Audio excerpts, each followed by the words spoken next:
What's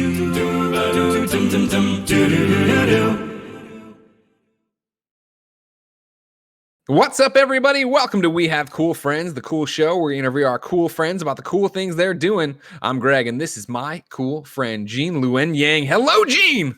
How's it going, Greg? Thank you for having me back again. I can't believe you're back. You know what I mean? Here you are, second appearance on Kinda Funny. Of course, you were here a long, long time ago in the spare bedroom for an episode we did about Superman Matters. That's right. That was back when we could hang out in person. Yeah, well, that was the funniest thing about this interview, right? Is that we had booked it long ago. Because, of course, you have a book out called Superman Smashes the Klan. There it is on my Comixology. Oh. And when it's come out in different parts, right? Now it's collected in this trade paperback volume. And when it was getting ready to be released, I was like, oh, yeah, let's book him. I was talking to DC Comics. I'm like, let's get Gene back. We'd love to have Gene back. And then the pandemic started. And it was like, oh, well, maybe, I'm sure by May we'll be back in business. We can have him there. Then in May we were not back in business. We pushed it again. And now I feel like the book is more relevant than ever. Outside of the pandemic, it's all happening with Black Lives Matter and everything else as we now talk about racism in America. It's crazy. I feel like it's really crazy because the book is an adaptation of a storyline from 1946. And I think it's crazy that it's so relevant in 2020. And it's what I tweeted last night, right? Like I had already read the first half of it. Now that it's collected and you were coming on, I wanted to be fresh. Read it yesterday all the way through cover to cover.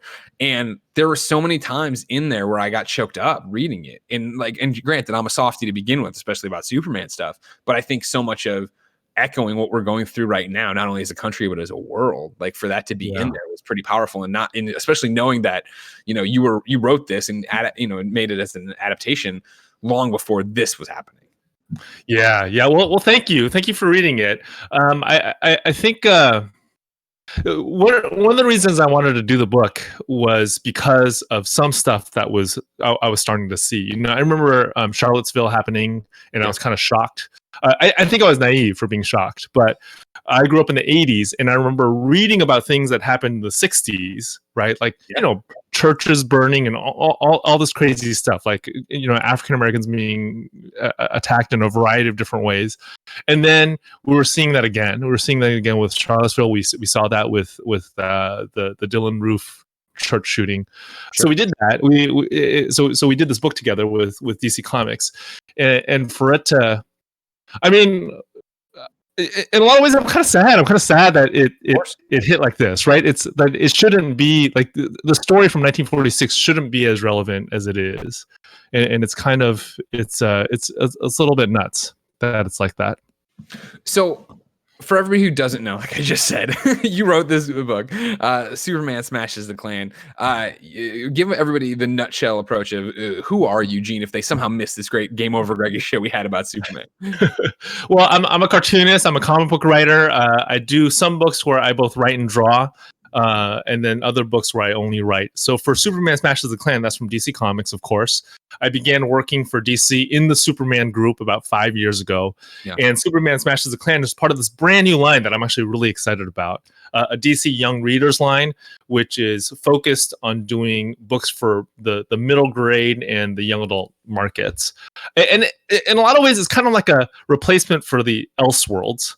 If you're a longtime DC fan, you remember these Elseworlds books that were not super bound to continuity, and that's what these books are like. The editorial staff are letting us take famous DC concepts and kind of spinning them in the ways we want. So I want to talk about how this book happened. Because as you said, you'd been in the Superman group, obviously. You're working on, New Superman.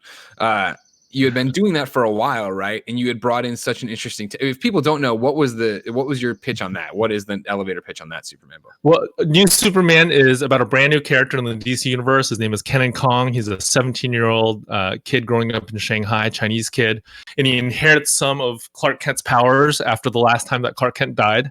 If you're a longtime Superman fan, you know that he dies every so often. Every so often, he has to die, yeah. Yeah, he has to die. And he always comes back to life. So he did come back to life. Yeah. But the last time when he died, some of his power went into this Chinese kid. And he becomes the new Superman, the Superman of China. And it actually wasn't my idea. It was actually Jim Lee and Jeff Johns' idea. But I ended up doing 24 issues. I only know Gene. You know what I mean? You got to be a real nerd to know who they are. Yeah, exactly. So... The thing about it that I always find interesting, right, is that, and you talk about it in your other book, Dragon Hoops, right? Like, if that's, I think is that your most recent release, Dragon Hoops? Superman Smashes the Klan is the most recent. I was lucky enough to have 2 books come out during pandemic. That was not planned. But... Wow, it really helps on the press tours and getting the information out. We have people able to go to shops to get it. But you talk in Dragon Hoops, right, of like, you obviously been a cartoonist and an author for so long. You had been doing your own graphic novel in your spare time, right? So, Dragon Hoops is autobiographical and does this whole different thing. But you go in with your work, and what I love about it is that you tackle something that's happening, right? And you put the artistic and literary lens on it or whatever. So like, you'd done American Born Chinese, right? That was your big one. Your breakout, right? That's what put you on the map. Sure. That's what most people know me for, is American Born Chinese. Yeah. And you won a bunch of awards for that. You get a bunch of renown for that. And then does DC immediately snatch you up to go make superhero comics? American Born Chinese came out in 2006. I began working for DC in 2015. So it was a while. It was a while. And we had actually talked before that on a couple of different things, but I was a high school teacher at the time. Yeah. And I really liked it. So I was reluctant to leave that job. But then when they offered Superman, it's hard to turn that down as a comic book nerd. That's sort of what I loved both talking about with you and being lucky enough to know you and have had conversations and had you on the podcast and stuff, talking about your own journey through it, right? And your mom and how she raised you, and the racism she had to go through and stuff. Was that one of the reasons that pulled you? You talk about going to write Superman, right, and being able to go in there and put a different lens on him and a different way of thinking, I guess, in terms of coming into a new character that does not look like Clark Kent, that does not look like the traditional superheroes we know. Was that important to you? And is that something you think that comics in general are getting more progressive about? Yeah, absolutely. I actually think that there's something fundamentally American about superheroes. Superheroes debuted in 1938 with Superman in Action Comics #1. And they kind of developed as America was coming onto the world stage as a superpower. So in a lot of ways, superheroes at their best kind of express something about America at its best. And I also think that, right now we are having this push for diversity within superheroes. I think behind that push is this idea. We want to be able to see that anybody can be an American, regardless of what you look like or who you love or anything like that. Anybody can be an American. And therefore we want to see anybody can be a superhero. That's like a sci-fi version of that statement. So how do we get to you doing Superman Smashes the Klan? Do you, when they start this young or middle adult reader line, are you pitching them ideas? Are they coming to you ideas? Like, it's even interesting you say, of course, that, Jeff and Jim came up with New Superman. Like, did they come straight to you with that because of your background, because of what you've already written? Yeah, I'm not totally sure. For New Superman, I'm not totally sure if they had approached anyone else besides me. But it was fun to do. I was reluctant to do it because it wasn't a Chinese American Superman, right? They wanted a Chinese Superman. And I never lived in China, so I didn't know if I had what it took to do that. But in the end, it was super fun to do. For Superman, you're not allowed to get out of that. You're not allowed to get out of that. You never lived in China. You weren't sure if you had what it takes, kind of thing. Yeah. What pushed you over the edge? What made you take on that? Okay, there were a couple of things. One was I got called into the Burbank offices of DC Comics. Like if 11-year-old me knew I would have that meeting, he would have freaked out. So I flew down there. And then I go up, I think they're on like the 6th and 7th floor of this giant skyscraper. You go up there, the elevator doors open, and then you see these giant statues of Superman, Batman, and Wonder Woman wearing their costumes from the Justice League movie. I mean, the movie wasn't awesome, but the costumes are amazing. And then I got called into Jim Lee's office. Yeah. I got called into Jim Lee's office. I have a box of Jim Lee Superman or X-Men comics at home. I stood in line when I was a high schooler at a local comic book convention to get Jim Lee's autograph. So he's like a big deal. So I go into his office and he says, "This new Superman idea, this is my idea." And then he said a bunch of other stuff. I stopped listening. I was just staring at his face. That's a good guy. You're like, whatever. Yeah. And I was like, all right, I'm doing it. If it's Jim Lee's idea, I'm going to do it. Yeah. And the reason I was scared though is, So my family actually left China just as the Communist Party was coming into power. Like my grandfather on my mom's side worked for the Nationalist Party, which was the party that was displaced by the communists. Yeah. So I grew up with this really intense views of politics in China, you know? Yeah. And even though I know, like, as an adult, I knew, like, after I learned about China myself, I realized things are more nuanced now. The Communist Party is not the same now as it was back in the day, you know? Sure. But it just still felt like there's lots of, like, you know, these potholes that I could fall into. Superman's supposed to be about truth, justice, in the American way. How's that going to play out in modern China? It felt crazy, right? And then Jim Lee convinced me to do it. Send my entire family over to China. We're gonna have to hang out for 6 months. Yeah. And I knew I had no firsthand experience of what it was like to live in China. But in the end, I did it because it was Jim Lee's idea, and also because I was like, it's gonna read like an American comic, right? And that's fine. It's fine for it to read like an American comic. I'll do my best to figure out what it was like, what it's like to live in China. So as a high school student, as a high school teacher, I did have students who were exchange students from China. So I would just interview them about what their childhood was like. And I went with it. It was super fun. It was way more fun than I thought it was going to be. Yeah, I bet. Well, I mean, you got to have so much fun if people haven't read that series. Like, you get to introduce like the Justice League of China, right? And you get to do your Wonder Woman, all these different takes on these characters. It's great. Yeah. It was a lot of fun to do. So you're doing that. You're crushing it. You're killing it. And then how does Superman Smashes the Klan enter the picture? Well, I had this meeting with Marie Javins and Bob Harris at a convention, and they were telling me about wanting to start this brand new, like, middle grade YA line, right? And they asked me if I had any ideas to pitch. So I pitched them this idea because it'd been on my mind for a really long time. So I first read about that original 1946 storyline from the Superman radio show in Freakonomics. I don't know if you've read that book. Have you read that book? No. It's awesome. It's about it's basically looking at different aspects of culture through the lens of economics. And one of they spent a whole chapter on Superman. Like, if you're a Superman fan, you should check it out. They spent a whole chapter on Superman, specifically about how this storyline called Clan of the Fiery Cross from the 1946 Superman radio show actually had a real world effect. After that storyline aired, the actual Ku Klux Klan in the real world experienced a tremendous drop in membership because nobody wanted to join. You know, like, they got beat up by Superman on the radio show. No one wanted to join after that. Nobody wanted to be like Superman's enemy. And it was the whole thing, right? If I remember correctly, and I read your you give a great synopsis at the end, where I love, by the way, you have your entire book, and then your author's note at the end, right, is interweaving your own personal and your family's experience, right, in with what was actually happening with the KKK, in with what this did, and the fact that the episode, KKK membership had been on the rise. There'd been Birth of a Nation. People actually thought like the second wave of the KKK was putting out like family events and stuff like that and bringing people in, using it to make money, making it seem like this was more acceptable. And the Superman episode really was making them look like bumbling fools and pointing out the fact that this was just not even about hate. It was about making money. Yeah. It was about money. Deep down inside, it was about money. Like, the KKK was a for-profit organization. Yeah, all of that is true. And it also, like, as a geek, as somebody who began reading superhero comics when I was in 5th grade, my parents always used to be like, why are you reading that stuff? It's about people in capes that has nothing to do with the real world. And here's a concrete example of how geek culture and fantasy culture really actually can have a real world effect.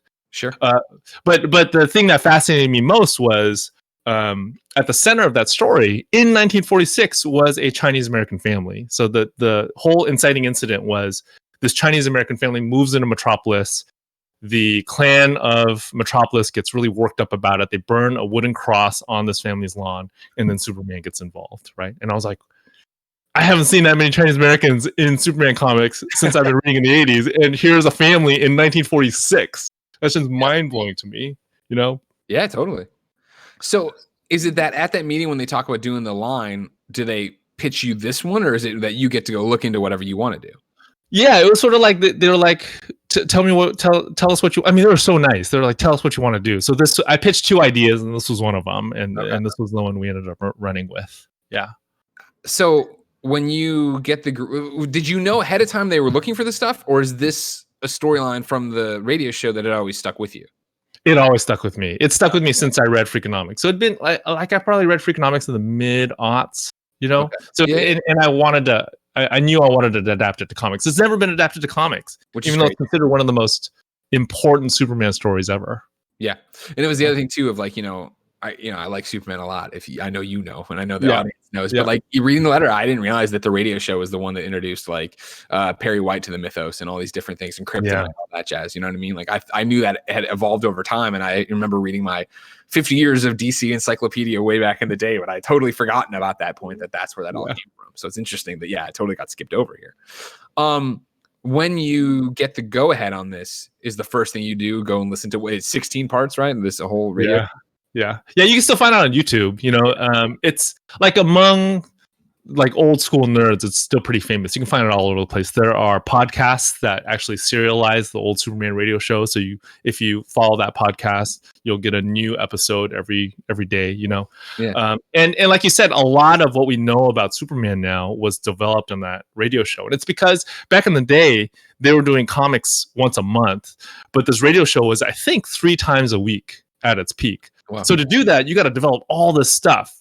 Jimmy Olsen got his name in on the radio show. He showed up in the comic, but nobody knew his name. Sure. His name Kryptonite was in the radio show. There's some argument about this, but I think he flew for the first time in the radio show. There's an argument that he might have flown for the first time in the cartoon, in those old Fleischer cartoons. Yeah. But there's just all this stuff happened in the radio show that we know and love about Superman. So how true, when you sit down to write your version of it, how faithful do you want to be to that? But also, like, how much are you trying to bring in, I guess, modern day politics or anything like that to it? Yeah, I mean, I feel like there are parts of that show that don't hold up, right? Yeah. There are definitely parts of the show, but the bones are all really strong. I think I think the basic plot line was very strong. So we kept all of the big pieces. In the original radio show, the son of that Chinese family joins a baseball team and has a run-in with the nephew of like a Klan leader. We kept all that. And the final like confrontation happens at a baseball game, like a kid's baseball game, and we kept that. There are all these big pieces that we kept. The big change that we made was we put more of a spotlight on that Chinese American family. So in the original radio show, there are 4 members of that family. There's a mother, a father, a daughter, and a son, and we only ever hear from the males. We only hear from the father and the son. The mother and the daughter are just mentioned in a line of dialogue, right? Yeah. And then as the 16 episodes go, they kind of fade away. The whole family just kind of fades away. But in our version, we centered half of the story on the daughter of that family. We made the daughter one of the main characters. And so I haven't ever listened to the radio show itself. I assume there wasn't as much introspection for Superman in it as there is in the book.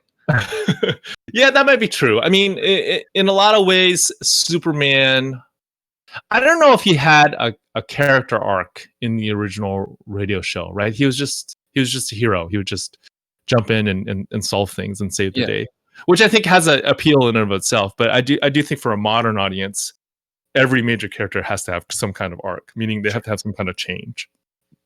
And I think that's what I wasn't expecting from it. You know what I mean? I remember reading the first half and, having read the pitch for it and talking to DC and you about it. And I was like, okay, cool. I understand where you're going. But getting into the book and seeing it be seeing it get twisted where in a good way, where turn on its head, I guess is a better way to put it, where obviously I know, Roberta is trying to fit in Metropolis and trying to figure out her place and how does any of this work, right? And it's her struggle of leaving Chinatown behind and moving to Metropolis. And Tommy's so easygoing, her brother, he's able to go and just be part of this system right away, but he's doing it at his own expense, right? Making jokes about his race to fit in and act like it's not a big deal, where she doesn't want to lose that. Her mom, primarily doesn't speak English, right? It's a big deal for her to have to like switch gears and go into it. I was expecting that. Obviously, that's what I think the first part of it's really about. But as you get going with the book and find out also it's Roberta that calls Superman on his shit, where it's like she can tell that, no, wait a second, Superman, like you're trying to fit in. And I think that is such an interesting twist on it. And I didn't know originally where it was going, but as it gets going and you get into the fact that Superman's trying to fit in and be the perfect white American too. He's trying not to stand out. He doesn't want people to know he's an alien. Like, that was so interesting. Was that something you had early on? Is that something as you like worked more and more on what the bones were going to be, or what, you know, I guess putting stuff on the bones, what it was going to be? Yeah.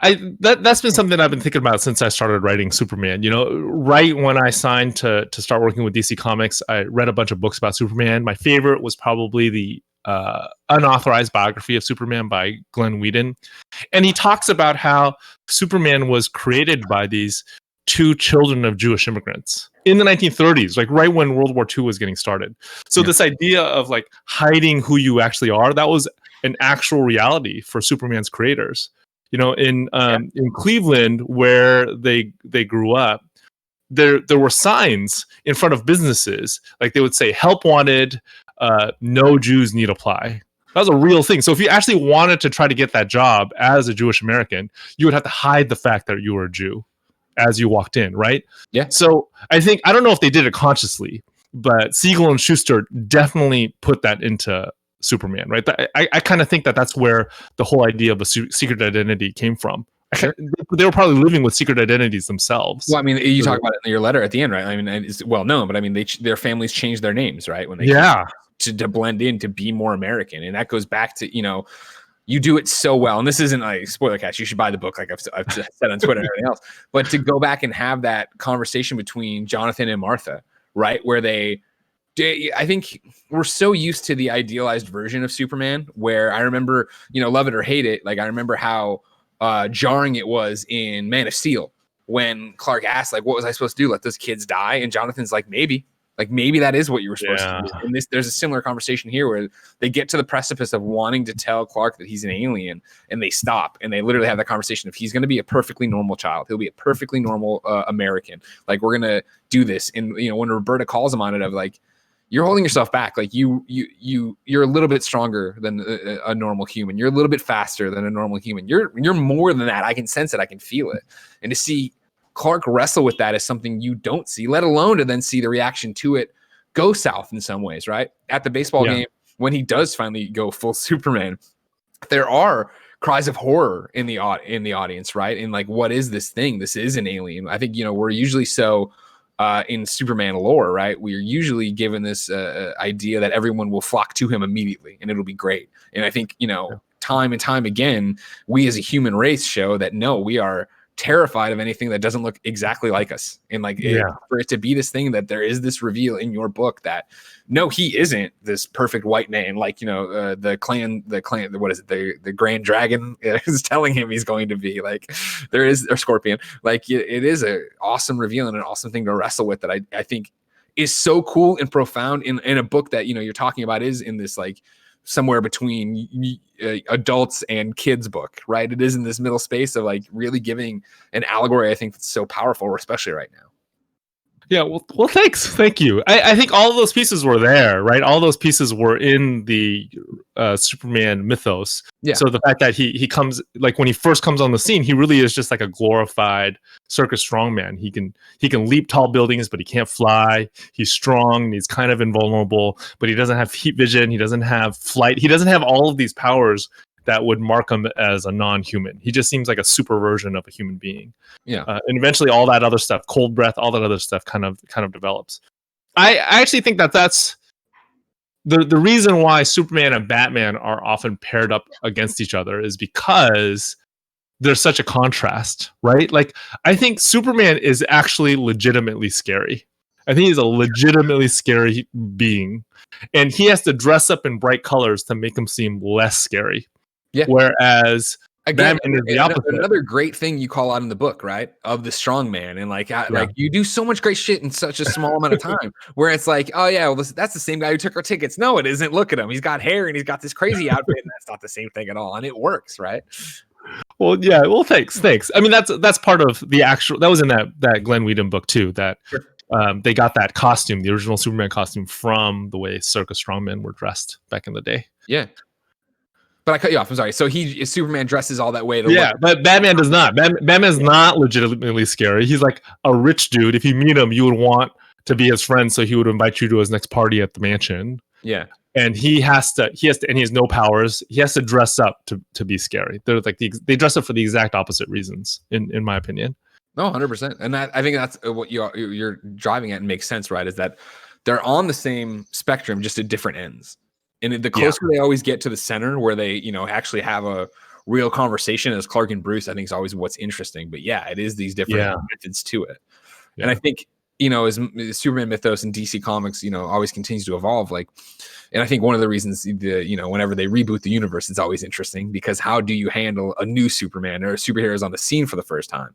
But we do get to that point, right, where Superman's been around so long, both in whatever continuity you're reading, but also the fact that we all, from, you grow up knowing who Superman is and knowing he's a good guy and knowing all these things. Yeah. It's always that interesting thing when you get a piece of fiction from the universe that does address the thing of like, yeah, he's good now, but what about on a bad day? You know what I mean? Yeah. You actually sit there and think about like why Lex Luthor is usually distrusting of him, why he's usually against him.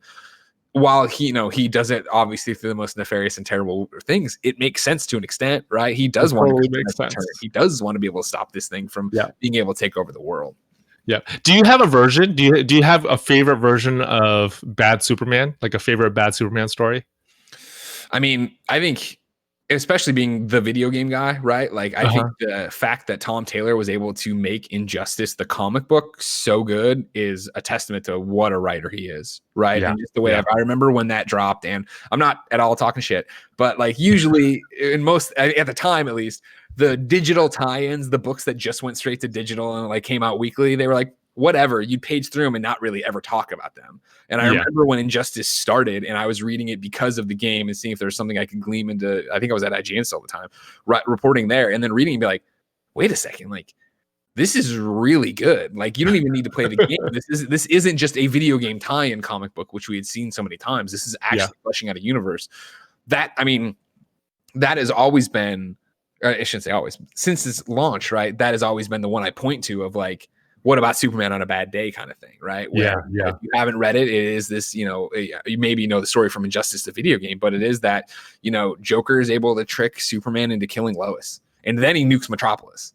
You know what I mean? And it's like, what does that do to him? And to see Superman straight up murder the Joker, right? And these are opening panels, obviously. Like, it then sets you off under this course of Superman deciding, no, like, I am going to rule the world. And it's always the more, I think, realistic approach to what would happen in what happens in Superman 4, which is what I always make fun of, where Superman walks into the United Nations and is just like, I'm taking away all your weapons, and everybody stands up and claps. And it's because, of course, well, nuclear warfare is bad, and we don't want to be, but it's like such written from a place of fear that like no one in the room was like, wait, logically, I don't think we'd be cool with this invulnerable being taking all of our weapons. Yeah. What about you? Who do you think of? I really like Irredeemable. It's not a Superman story, but it's a Superman adjacent story, right? Yeah. It's basically Superman, and it's Mark Waid. Give everybody the elevator pitch for it. Yeah, so it's a Superman like being going bad, and he kind of does that same thing. He takes justice into his own hands, and he takes out essentially the Justice League. And who ends up trying to stop him is his old nemesis, who used to be bad but becomes good. Yeah. And for me, the one that always stood out from there, because again, like I think we've seen it so many times the certain way, which is great. Like, comics are great. And I love that, Clark and Lois and all these different things. But in Irredeemable, when that hero reveals it to his Lois Lane, rather than immediately forgive him, rather than sit there in shock, she throws open the door of the newspaper and screams basically like Clark Kent is Superman. And he's like sitting there like, you've been lying to us, you've been this, you've been there. And that is what like pushes him over the edge of like, you know what? You guys were my link to humanity, and now I don't need to be a part of this anymore. Yeah, I think that's a great one. Brightburn. I liked Brightburn a lot too. Okay, I haven't read that one. Oh no, it's a movie from okay. Brother, right? Okay. Yeah.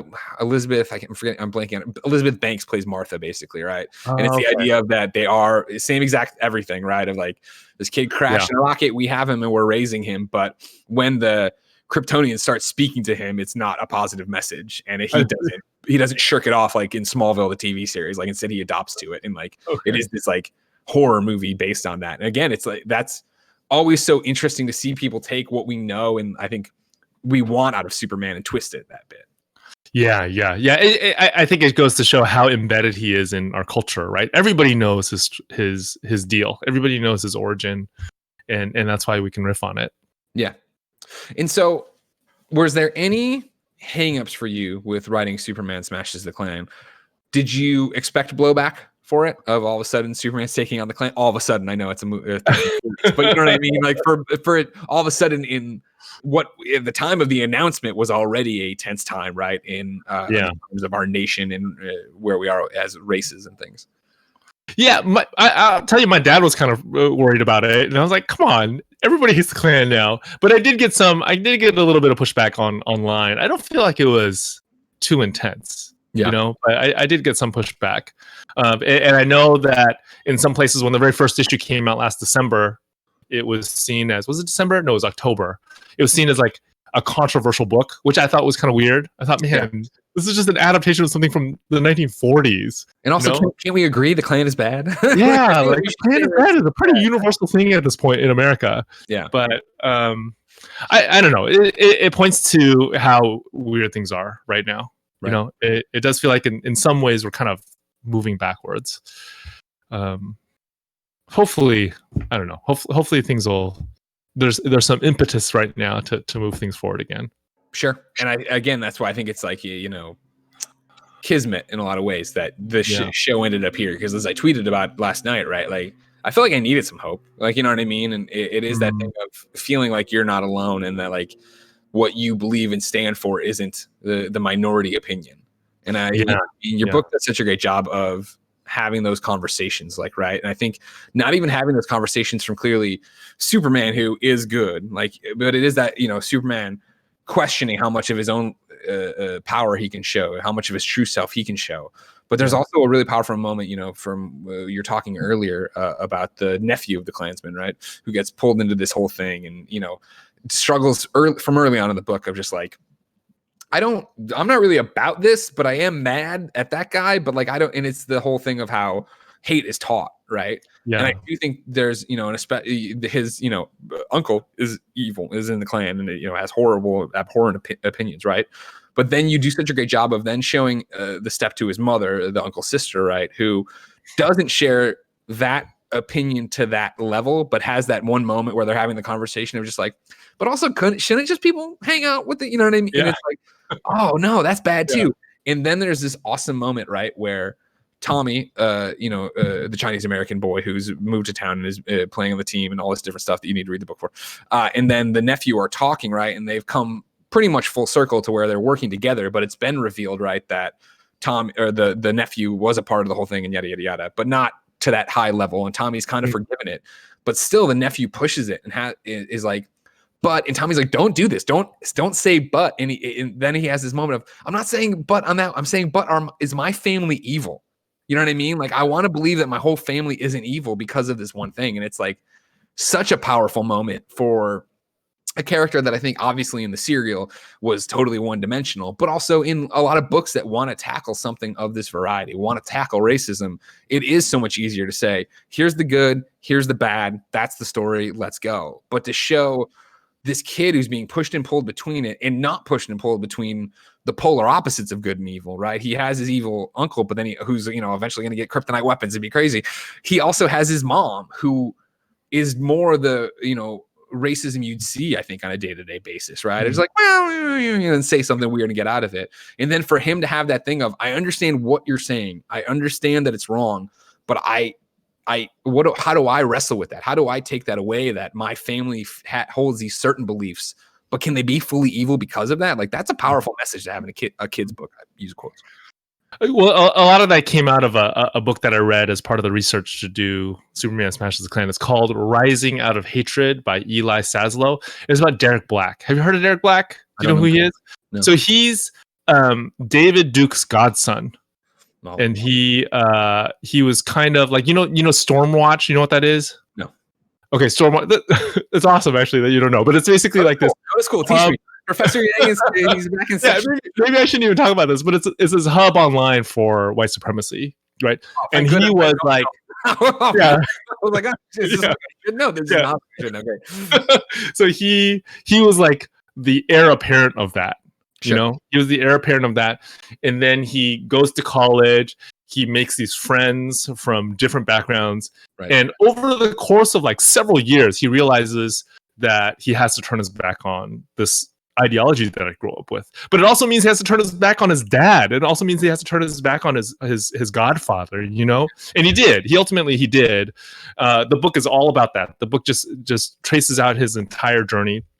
And when I read it, I was actually struck by the fact that outside of this ideology, right, Derek Black's dad was actually a pretty decent dad. You know, he actually cared about his son, and it was very obvious that he cared about his son. And I just thought, man, that must have been so hard for him to turn his back on his family. But he did. He did it. Wow. So a lot of that went into writing that Chuck character. I just thought about how, I mean, it must be hard. It must be hard to grow up in that kind of environment and ultimately have to break. Because it's not just breaking with ideas. It's actually breaking with these relationships that you've had since you were a little kid. Of course. Yeah. And that's the thing I would imagine, right? Is that you have all these positive memories, but then that there's these ideological differences, right? And then how do you deal with that? And how do you, I don't even know, balance the checkbook on that one of how it all is, what that means to you, and what's the most important. And it's crazy. And I think that's why it's even more worth, commending you for that you put it in this book. That again, I think, as you talk about it being, because I've read a bunch of the stuff that they've done with this imprint so far in terms of like, they did a really good Catwoman one, but like I'm getting off track. This stuff that is, hey, young adult reader stuff. And I think the fact that you're using it to tell stories that matter and actually are more, relevant than ever is so impressive. Well, thanks. Thank you. I am super excited about the line. There's a great Batgirl book. I haven't read the Catwoman one yet. It's good. I should. Yeah, I've heard it's good. And there's a really good Green Lantern one that I really like. There's a bunch of really good ones. It's cool. It's really cool to see. Yeah, and I think that that's honestly what comics need right now in a lot of different ways. Yeah. Obviously you need to diversify voices. You need to make sure that people who are out there understand that there's someone there to represent them. But also the fact that comics in general, the status quo gets boring. And I think that's to shake it up and actually have it, go back to like, I know how much you see them circulated on Instagram and Twitter, but like the Stan soapboxes, right, from the end of the Marvel comics, talking, about openly about like, no, like comics are representing real life, and they need to represent the fact that, we're not going to allow bigots to run this or do this. Like, obviously, it's a message that needs to continue to be spread. Yeah. Yeah. I am worried. I have to say I am. I mean, at the beginning of the pandemic, I was worried about comic shops in America. And now I feel a little bit more worried, I think. So I think a lot of small businesses are going to struggle in general. And I think comic shops in particular, it was difficult for them. A lot of them were sort of, living paycheck to paycheck before all this happened. So now that this happened, I'm a little freaked out that some of them, and I know some of them were hurt during the protests, right? There were some comic shops that were looted. Yeah. I want to see them bounce back. I love the comic shop. I want to see our local comic shops bounce back. And I'm hoping that the DC line will actually be this bridge. Because right now, like, there are comics that sell great in bookstores. Like Raina Telgemeier stuff sells great in bookstores. And I'm hoping that the DC line of young readers books will be this bridge between the comics that kids are actually reading right now and their local comic shop. Yeah.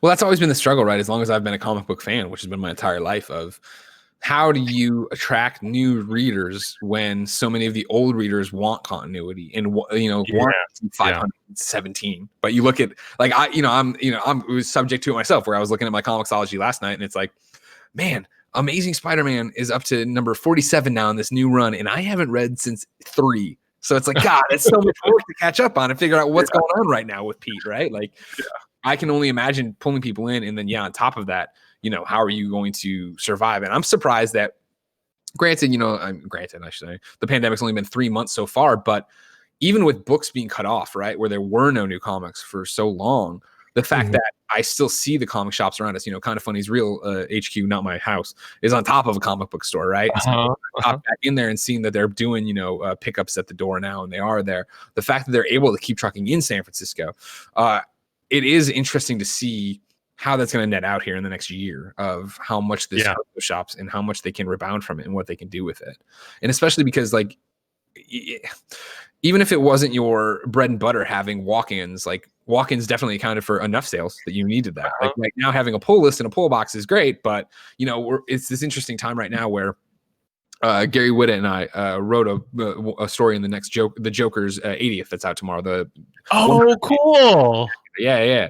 And I'm looking forward to that. That's on my pull list. Oh yeah, it's a great read. You should pick it up. But it's this weird thing of like having to tell our audience a couple weeks ago of like, listen, if you want this book, you need to call your shop right now because it's probably not going to be open for walk-ins. They're only ordering enough to fulfill pre-orders. So if you don't pre-order it, are you going to be able to go get it on the day? And it's like, even for me, right? Like when we signed the contract and started working on it with DC in like January or whatever, it was like, for me, I was like, I'm going to have that moment of walking into the shop below us and buying the book. Right. Yeah. And now it's like, I can't do that. And it's like, whatever, it's published, who cares? But it's also the fact of like, that means my mom and dad in the suburbs of Chicago also can't just go to the shop and pick it up. Right. Like it actually takes planning. And like as well as anybody, as soon as you put any barrier on anything, people are like, I'll get it later. And then they never get it. It's kind of and then they never get it. Yeah. That's exactly why. That's exactly why I'm a little freaked out. But I mean,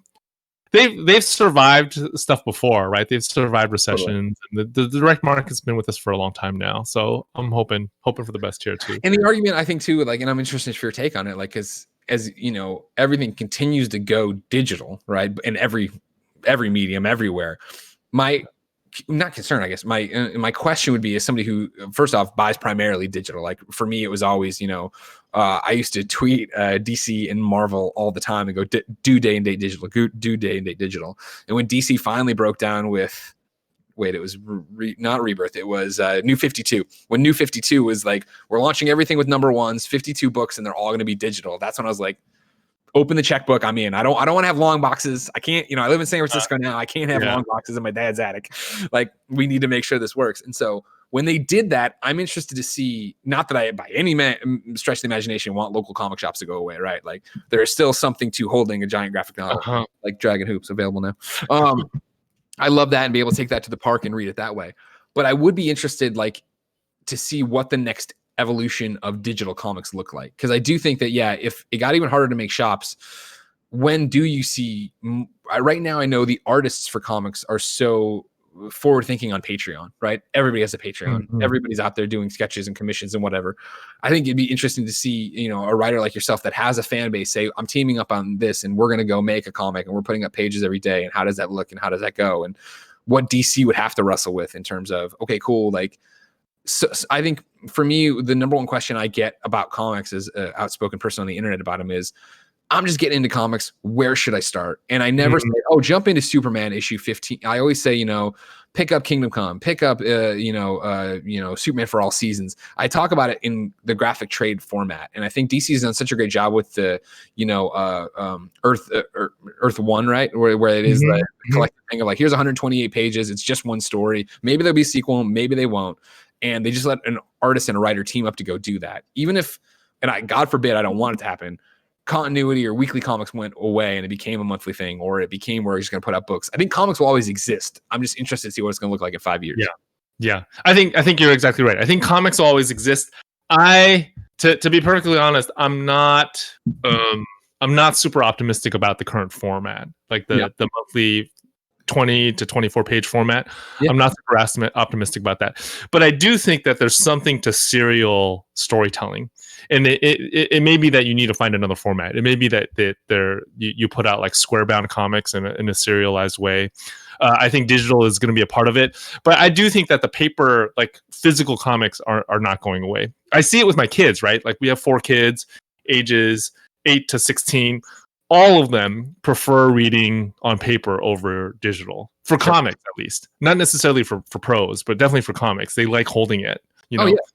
I remember growing up and having my wall of trades on the bookshelf, and it would be that thing, and even loose ones that I wanted to reread. You'd have them out, and then it would just be something. You'd pick it up and page through it. And I think I was talking to somebody recently. We do another show called Greg Way on Patreon, and one of them wrote in and was like, "Hey, I just got into comics, but I notice I'm reading books in like 10 minutes flat and putting them down. Am I doing it wrong?" And I was like, well, there's no wrong way to read a comic, but I remember distinctly, like, how much I adored Death and Return of Superman. And when I had all those trades, when it would be that like, all right, cool, like we're putting something on TV or with family night, I'd go down and just page through it and not reread the story necessarily, but just look at it. Like look at it as art it is. And I feel like on iPad, I definitely don't do that, right? I consume the book, and usually delete it or whatever, clear it off the thing so I don't have to worry about it. And then if I think about it, I'll come back and re-download it, but I'm probably not. I'm on to the next thing. I'm doing something. Yeah.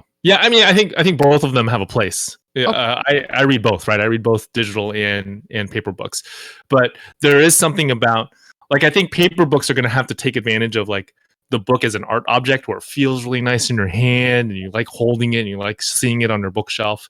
That's where the large format books come in, right? Yeah, that's where the large format books come in. That's where a lot of the prestige stuff comes in. Yeah. And I think that what I'd like to see is Marvel and DC experimenting with other ways of putting out serial stories in addition to monthly comics. I don't think monthly comics are going to go away anytime soon, like within the next few years. Sure. But I do think there has to be a second outlet for serialized stories, serialized superhero stories.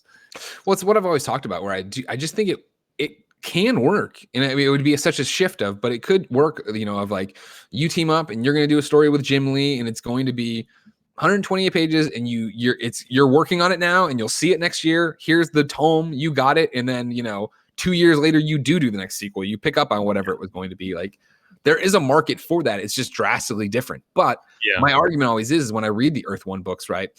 I appreciate that I don't have that, I go 20 some pages and then it's a cliffhanger that then immediately there's the next page. Like, right. Like it's you got to tell your story for this format and you didn't have to worry about keeping me hooked month in, month out. Not to mention that as someone, and I'm sure I speak for a lot of people who are busy and not only busy with your work, your life, it's video games, it's movies, it's TV shows. There's enough things to spin. And like, there's a reason binging on Netflix makes so much sense. It's because to just get through the entire thing and be done.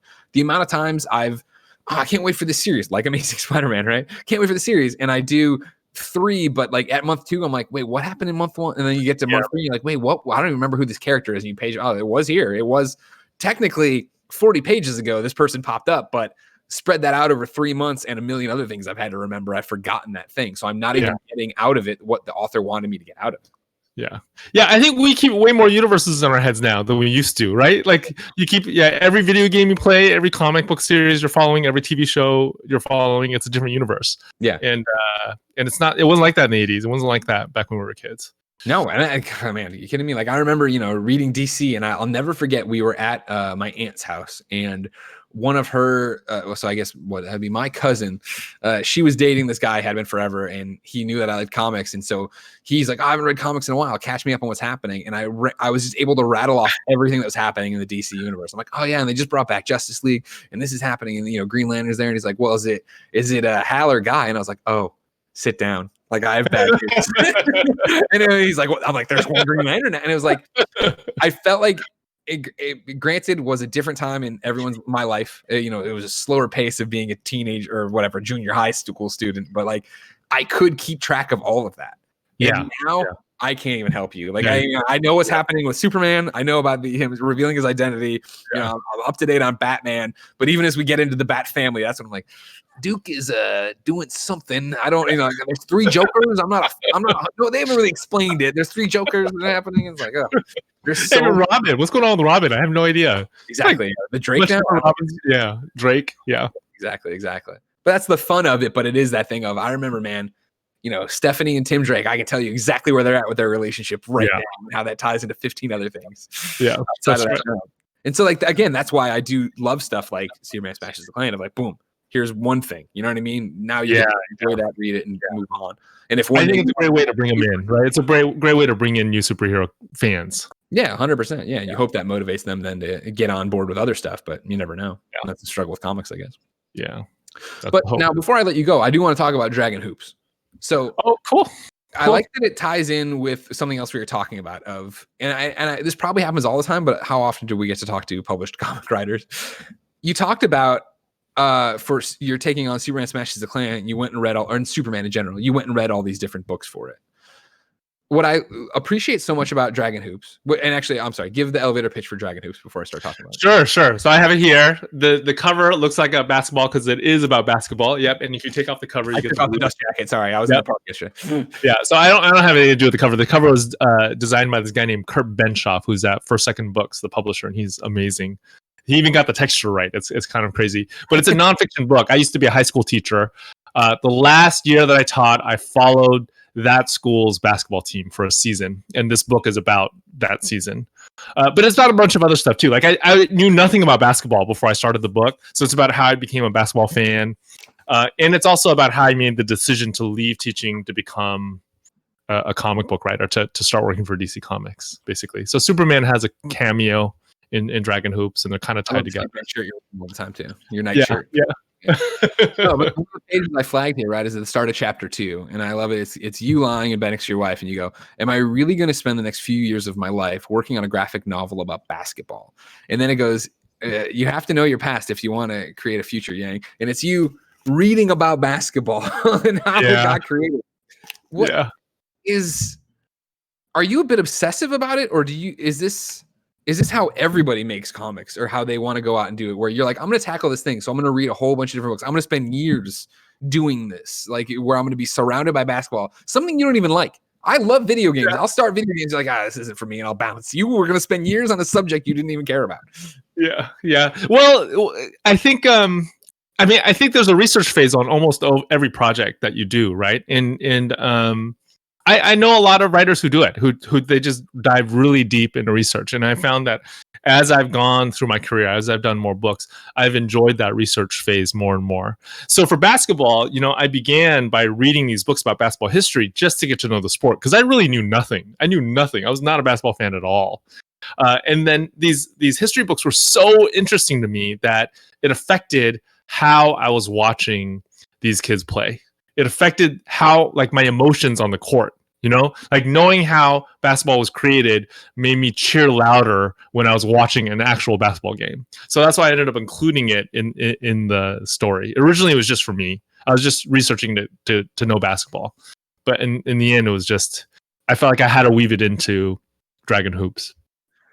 And so what I love about it, right, is the book opens and it is very much you wrestling with this. And I'm talking about the first few pages, wrestling with this idea of like, what if you're out of ideas? What if you can't? And like you've written one right here, right? This is the follow up. Like you've done the your story in American Born Chinese and put it out there, and then you're still at school and you're wondering if you can do it again. Did you think about just telling a fictional story? Like you're writing Superman now and all these different things. Did you always know it needed to be nonfiction, your next thing? When I was following the team, I was debating whether or not to fictionalize the whole thing. I was like, I could just use what happens this season to make a fictional story. But then there are all these little crazy things that happen where I was like, if I don't tell it as a nonfiction book, no one's going to actually believe it. If I present it as fiction, no one's going to believe it. Like even the last game in the book, the way that ends was nuts. And I just thought I have to tell it straight. I have to tell it as a nonfiction story. Are you a basketball fan at all? No, I'm not like watching ever, but like in college, I was super into Missouri's team. So like I would say yes, but not to the point that I watch NBA or anything like that.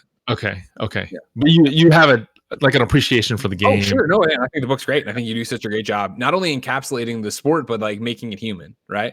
Like I love how I know it's the whole point of the book, but like every panel of that first step, you know what I mean? Like you make such a big deal about the first step you took to go to the gym. That you go over there, you talk to the gym teacher who talks about his first step, and then you even when you're talking about the history of basketball, you put in the first step. Like I get it. And that's what I think so fascinating about it is that when you sent it to me, obviously I'm a fan of you personally and professionally, but I had the same thing of like, oh, right, the basketball book. I've seen him Instagramming about this. I'm not really a basketball. And then you start it and you're immediately like, oh, you're not a basketball guy. Okay. And then you go through and see what it's going to be. It's pretty impressive. Yeah, a lot of it is just it's this friendship that I have now with that gym teacher, with Coach Lou. He and I were on the same campus for a really long time. We were not really friends, and we didn't really become friends until I started following his team. And he just has this crazy story. Like he has this crazy story from when he was a teenager and ended up being the first chapter of the book.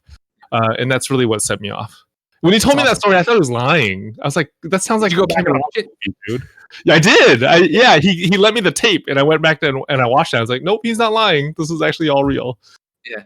You do a great job telling it, because it is that thing of having not watched it. There's this whole thing about goaltending on this like basketball or this basket that would have won the game. Like reading it, you feel like you're there, and especially where you did the whole thing of like for that you put it in there like he shoots the shot and like for a second nothing else exists. And the way it's really well done. You're very talented, Gene. I'm not sure if anybody tells you that. All right, I just keep giving you jobs. I appreciate it. Gene, before I let you go, is there anything else you want to touch on for Superman, Dragon Hoops, anything? Well, I really appreciate being here. Thanks for putting together the virtual visit. I'm working on something for Marvel for the first time. I'm doing Shang-Chi for them.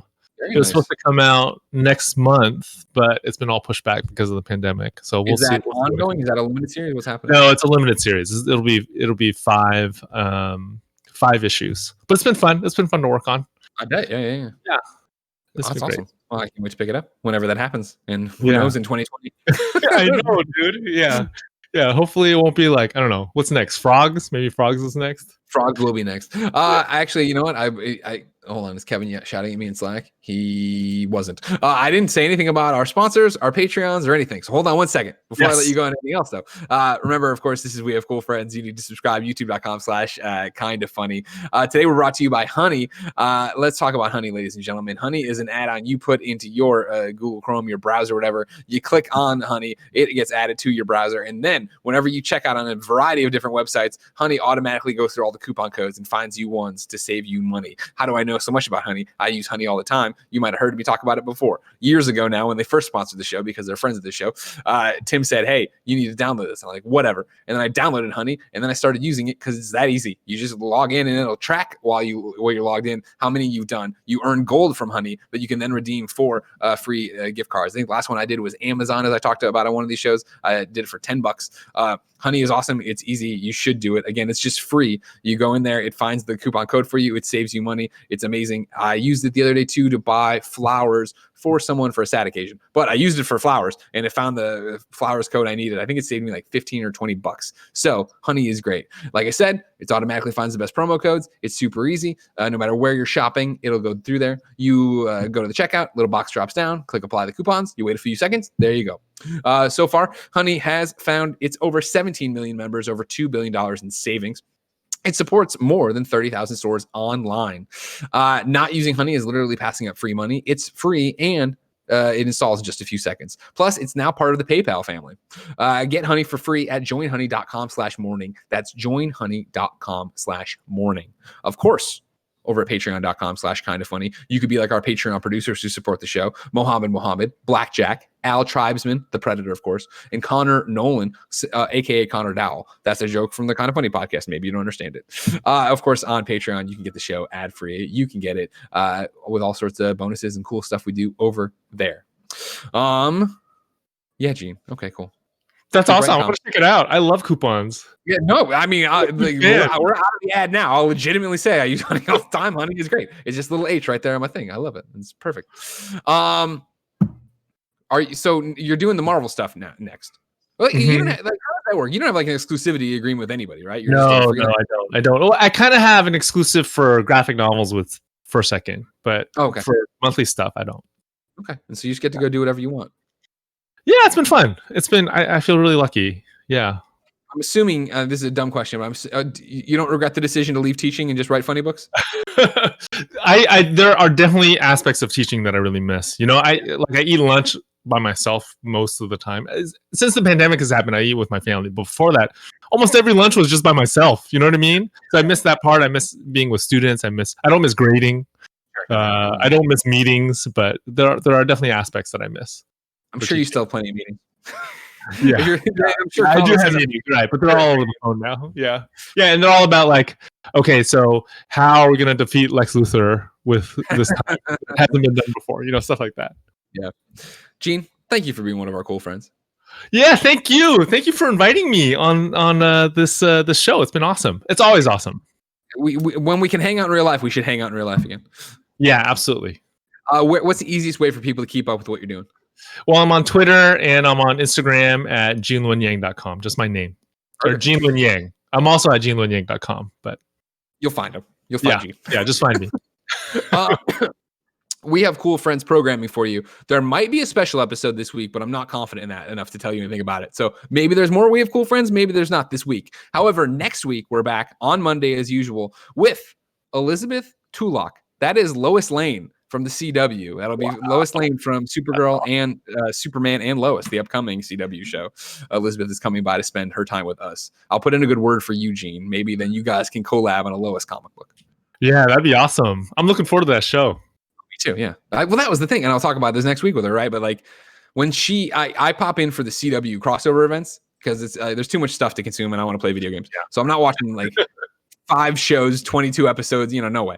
But the crossovers I did, and the first time she popped up, I was like, oh man, I haven't seen her yet. And I didn't realize it was like her first time being Lois. And I thought she had such a good rapport with their Superman. I'm really excited for that. I do think I will watch Superman and Lois week to week. Yeah. Anyways, I digress. Agreed. Ladies and gentlemen, until next time, it's been our pleasure to serve you.